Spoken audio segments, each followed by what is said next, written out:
ஓம் சாந்தி 22/11/2024 சாக்கார முரளி.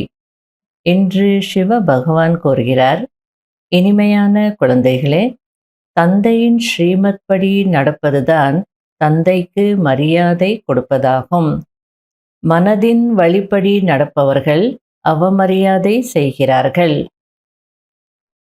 கேள்வி: இல்லற விவகாரங்களில் இருப்பவர்களுக்கு எந்த ஒரு விஷயத்தில் பாபா தடை செய்வதில்லை, ஆனால் ஒரு டைரக்ஷன் கொடுக்கிறார். அது என்ன? பதில்: பாபா கூறுகிறார், குழந்தைகளே, நீங்கள் அனைவருடைய தொடர்பிலும் வாருங்கள், எந்த ஒரு வேலை போன்றவற்றையும் செய்யுங்கள். தொடர்பில் வரவேண்டி இருக்கிறது, கலர் ட்ரெஸ் அணிய வேண்டி இருக்கிறது என்றால் அணிந்து கொள்ளுங்கள். பாபா தடை செய்வதில்லை. பாபா இந்த டைரக்ஷன் மட்டும் கொடுக்கிறார். குழந்தைகளே, தேகம் உட்பட தேகத்தின் அனைத்து சம்பந்தங்களில் இருந்தும் பற்றுதலை நீக்கிவிட்டு என்னை நினைவு செய்யுங்கள் என்று. ஓம் சாந்தி. சிவபாபா அமர்ந்து குழந்தைகளுக்கு புரிய வைக்கிறார். அதாவது தனக்கு சமம் ஆகுவதற்கான முயற்சி செய்விக்கிறார். எப்படி நான் ஞான கடலாக இருக்கிறேனோ அதுபோல் குழந்தைகளும் ஆக வேண்டும். ஒவ்வொருவரும் அவரவர்களுக்காக முயற்சி செய்ய வேண்டும். பள்ளிக்கூடத்தில் நிறைய மாணவர்கள் படிக்கிறார்கள், ஆனால் அனைவரும் ஒரே மாதிரி பாஸ் வித் ஆனர் ஆக மாட்டார்கள். இருந்தாலும் ஆசிரியர் முயற்சி செய்ய வைக்கிறார். குழந்தைகளாகிய நீங்களும் முயற்சி செய்கிறீர்கள். நீங்கள் என்னவாக ஆகுவீர்கள் என்று பாபா கேட்கிறார். நாங்கள் வந்திருப்பதே நரனிலிருந்து நாராயணனாக, நாரியிலிருந்து லக்ஷ்மியாக ஆகுவதற்காக என்று அனைவரும் சொல்கிறீர்கள். அது சரிதான், ஆனால் தன்னுடைய நடத்தையையும் கொஞ்சம் பாருங்களேன். நாங்க வந்திருப்பதே மனிதனிலிருந்து தேவதை ஆகுவதற்காக அப்படின்னு சொல்றீங்க. அது ஓகே தான், நல்லதா இருக்கு லட்சியம். ஆனால் அந்த லட்சியத்திற்கேற்ற நடத்தை இருக்கா அப்படின்னு கொஞ்சம் பார்த்துக்கோங்க அப்படின்றார். குழந்தைகள் தந்தைக்கும் மதிப்பு வைக்க வேண்டி இருக்கிறது. மதிப்பு என்று எதற்கு சொல்லப்படுகிறது? பாபா சொல்லி தருவதை நல்லபடியாக படிக்கிறார்கள் என்றால் மதிப்பு கொடுக்கிறார்கள் என்று அர்த்தம். பாபாவோ மிகவும் இனிமையானவர். எனவே உள்ளுக்குள் குஷியின் அளவு மிகவும் ஏறியிருக்க வேண்டும். அளவற்ற குஷி இருக்க வேண்டும். நமக்கு அது போன்ற குஷி இருக்கிறதா என்று ஒவ்வொருவரும் தன்னை கேட்டுக்கொள்ள வேண்டும். இப்போது தந்தை குழந்தைகளாகிய உங்களுக்கு எவ்வளவு ரகசியங்களை புரிய வைக்கிறார். ஆனால் குழந்தைகள் மறந்து விடுகிறீர்கள். தேகதாரியின் பக்கம் புத்தி சென்று விடுகிறது. உலகாய படிப்பிலோ சிலர் வக்கீலாகிறார்கள், இன்ஜினியர் ஆகிறார்கள், டாக்டர் ஆகிறார்கள். இங்கோ நீங்கள் உலகத்தின் எஜமானர் ஆகிக் கொண்டிருக்கிறீர்கள். ஆக இப்படிப்பட்ட மாணவர்களின் புத்தி எப்படி இருக்க வேண்டும்? நடத்தை, பேச்சு எவ்வளவு நன்றாக இருக்க வேண்டும். பாபா புரிய வைக்கிறார், குழந்தைகளே, நீங்கள் ஒருபோதும் அழக்கூடாது. நீங்கள் உலகத்தின் எஜமானர் ஆகிறீர்கள். எனவே அழுது ஆர்ப்பாட்டம் செய்யக்கூடாது. மாரடித்து கொண்டு அழுவது இதுதான் அழுகையிலேயே மிகவும் ஹையஸ்ட் அழுகையாகும். எனவே பாபா, யார் அழுகிறார்களோ அவர்கள் இழந்து விடுகிறார்கள். உலகத்தின் உயர்ந்ததிலும் உயர்ந்த ராஜ்ய பதவியை இழந்து விடுகிறார்கள் என்று கூறுகிறார். அதாவது ஞானத்திற்கு வந்த பிறகு எல்லா ரகசியங்களும் நீங்க புரிஞ்சுக்கிட்டீங்க. ஆகையால முதல்ல அழக்கூடாது. அதுலேயும் ஐயோ கடவுளே அப்படின்னு சொல்லி சத்தம் போட்டு அழக்கூடாது. சிலரெல்லாம் மாரடிச்சுக்கிட்டு அழுவாங்க. அந்த வாயுமண்டலத்தையே ஒரு மாதிரி ஆக்கிடுவாங்க. அதை மாதிரிலாம் அழுது ஆர்ப்பாட்டமெல்லாம் செய்யக்கூடாது அப்படின்றார். யார் அழுறாங்களோ அவங்க இழந்துருவாங்க. உயர்ந்த ராஜ்ய பதவியே இழந்துருவாங்க. ஆகையில கவனமாக இருங்க அப்படின்றார். ஏன்னா பாபா சொல்லிக் கொடுக்கக்கூடிய படிப்பு சாதாரண படிப்பில்ல. இப்போது பாபா குழந்தைகளாகிய உங்களுக்கு உலகத்தின் எஜமானர் ஆகுவதற்காக படிப்பு சொல்லித் தருகிறார். வேலைக்காக படிப்பு சொல்லித் தரவில்லை. இது மிக உயர்ந்த படிப்பாகும். ஆகையால உயர்ந்த ராஜா பதவி அடையிறதுக்கு முயற்சி செய்யுங்க அப்படின்றார்.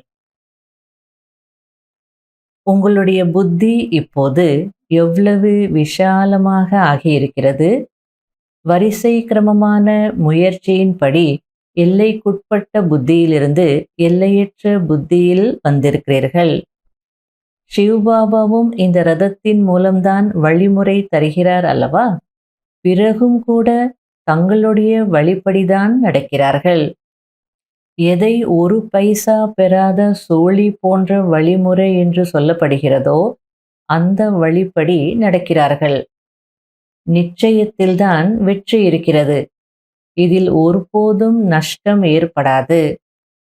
நஷ்டத்தையும் பாபா லாபமாக மாற்றி விடுவார். ஆனால் அது நிச்சய புத்தி உள்ளவர்களுக்கு தான்.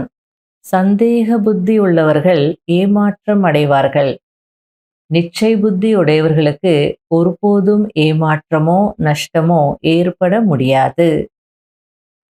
ஸ்ரீமத் படி நடப்பதினால் ஒருபோதும் தீமை ஏற்படாது என்று பாபா சுயம் கேரண்டி கொடுக்கிறார்.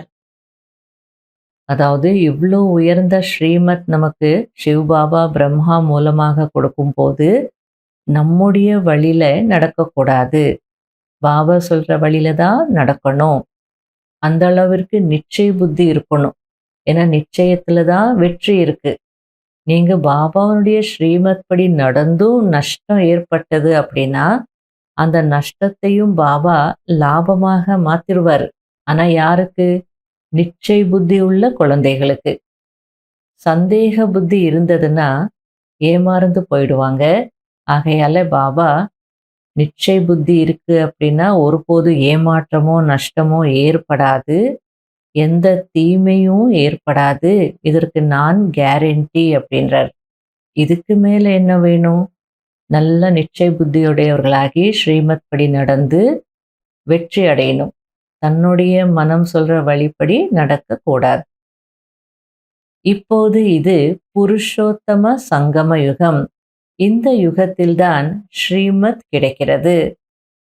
ஆகையால அந்த ஸ்ரீமத்துக்கு எவ்வளோ முக்கியத்துவம் கொடுக்கணும். பாபா கூறுகிறார், குழந்தைகளே, தாராளமாக இல்லறத்தில் இருங்கள். நீங்கள் ஆடை ஆகியவற்றை மாற்றுங்கள் என்று யார் சொன்னார்? எதை வேண்டுமானாலும் அணிந்து கொள்ளுங்கள். நிறைய பேருடைய தொடர்பில் வரவேண்டி இருக்கிறது. கலர் ட்ரெஸ் அணிய வேண்டி இருக்கிறது என்றால் கலர் ஆடைகளுக்கு யாரும் தடை விதிக்கவில்லை. எந்த ஆடையை வேண்டுமானாலும் அணிந்து கொள்ளுங்கள். பாபாவை நினை செய்வதற்கும் இதற்கும் எந்த தொடர்பும் இல்லை. மற்றபடி தேகம் உட்பட தேகத்தின் அனைத்து சம்பந்தங்களையும் விட்டுவிடுங்கள் என்று பாபா கூறுகிறார்.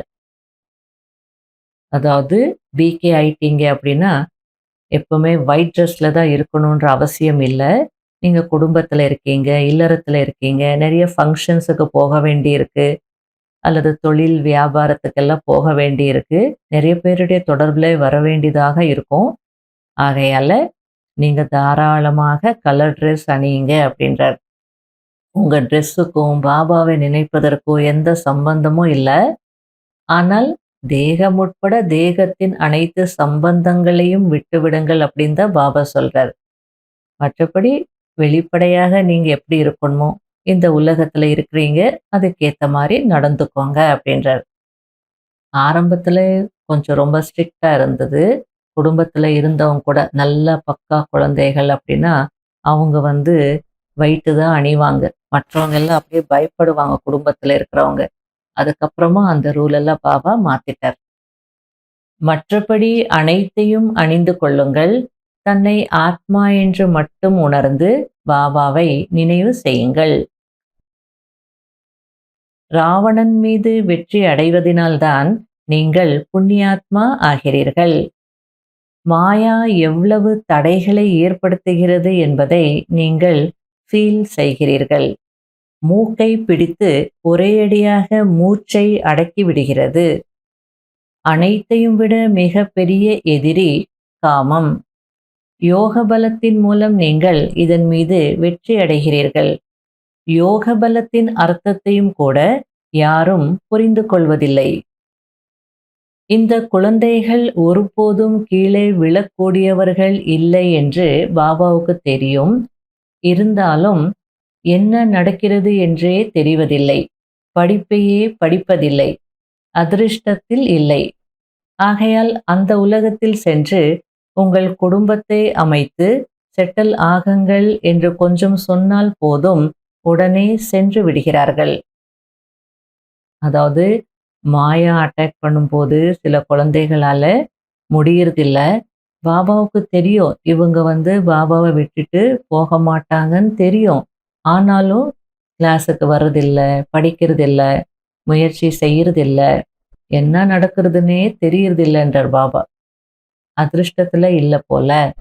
ஆகையால பாபா அவங்கள கூப்பிட்டு ஒரு பேச்சுக்கு, நீங்க சரியா படிக்கிறதில்ல, கிளாஸுக்கு வர்றதில்ல, என்ன ஆச்சு? சரி, உங்களுக்கு இங்க விருப்பம் இல்லை அப்படின்னா நீங்க உலகத்துல போய் செட்டில் ஆயிடுங்க அப்படின்னு சொன்னா உடனே போயிடுறாங்க அப்படின்றார். சரி, டெஸ்ட் பண்ணலாம், அப்பயாவது ஒழுங்கா இருப்பாங்களா அப்படின்னு பாபா சொன்னால் சொன்னதே போதும்னு சொல்லிட்டு கிளம்பிடுவாங்க. எங்கிருந்து வெளியேறி எங்கே சென்று விடுகிறார்கள்? அவர்களுடைய நடத்தை, பேச்சு, செயல்களும் அப்படிதான் இருக்கிறது.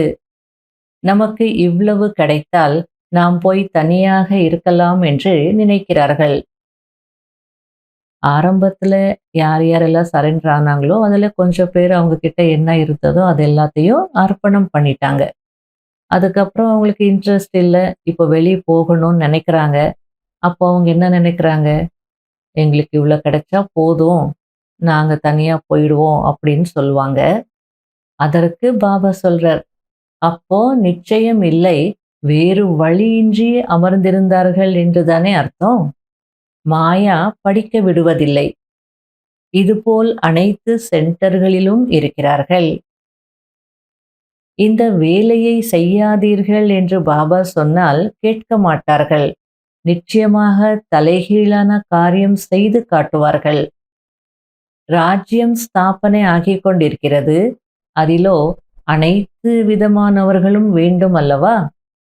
மேலிருந்து தொடங்கி கீழே வரை அனைவரும் உருவாகிறார்கள்.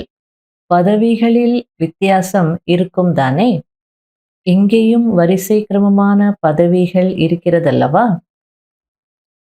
அதாவது பாபா அதற்கும் என்ன சொல்றார் அப்படின்னா, என்ன செய்யறது? ராஜ்யம் ஸ்தாபனை ஆயிட்டு இருக்கு, எல்லா விதமான ஆட்களும் தேவை.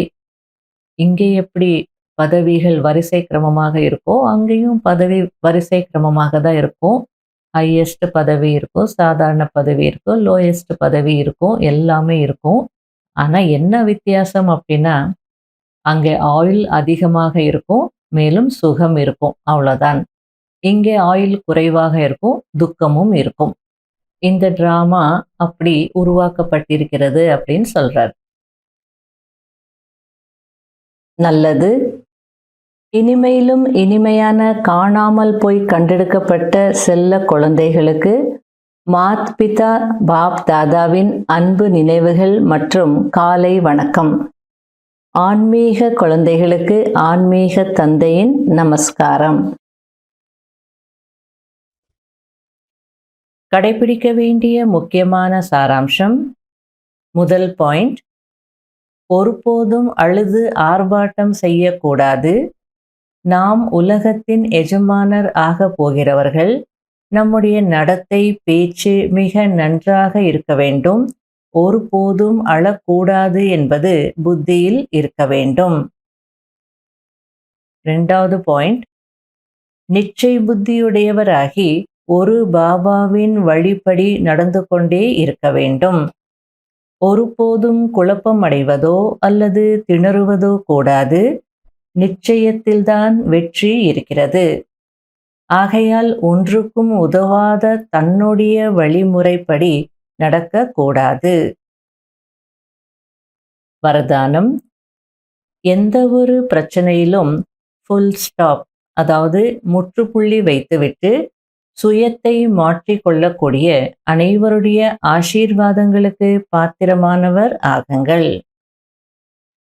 பிந்து சொரூப தந்தை மற்றும் பிந்து சொரூப ஆத்மா இரண்டின் நினைவு இருக்கும் போது எந்த ஒரு பிரச்சனையிலும் முற்றுப்புள்ளி வைக்க முடியும்.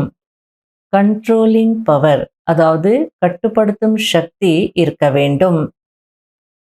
எந்த குழந்தைகள் எந்த ஒரு பிரச்சனையிலும் தன்னை மாற்றிக்கொண்டு முற்றுப்புள்ளி வைப்பதில் தன்னை முதலில் ஆஃபர் செய்கிறார்களோ, அதாவது நான் என்ன மாத்திப்பேன், நான் முதல்ல முற்றுப்புள்ளி வைப்பேன் அப்படின்னு யார் முன் வருவாங்களோ அவர்கள் ஆசீர்வாதங்களுக்கு பாத்திரமானவர்களாக ஆகி விடுவார்கள். அவர்கள் தனக்குத்தானே ஆசீர்வாதம் அடைவார்கள், அதாவது குஷி கிடைக்கும். தந்தையின் மூலம் மற்றும் பிராமண குடும்பத்தின் மூலமும் ஆசீர்வாதம் கிடைக்கும். ஸ்லோகன்: எந்த சங்கல்பம் செய்கிறீர்களோ அதற்கு இடையிடையே உறுதி என்ற முத்திரை குத்தும் போது வெற்றியாளர் ஆகி விடுவீர்கள்.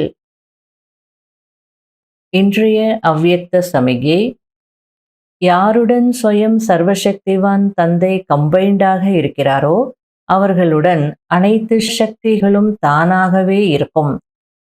எங்கு சர்வசக்திகள் இருக்கிறதோ அங்கு வெற்றி கிடைக்காமல் இருப்பது அசம்பவம், அதாவது முடியாத ஒன்று. லௌகீகத்திலும் ஒரு நல்ல துணைவர் கிடைத்து விடுகிறார் என்றால் அவரை விட முடியாது. இவரோ அழிவற்ற துணைவராக இருக்கிறார். சதா கூடவே இருந்து உறவை கட்டி காப்பாற்றக்கூடிய துணைவர். எனவே துணைவரை சதா கூடவே துணையாக வைத்து வெற்றியாளர் ஆகுங்கள். ஓம் சாந்தி.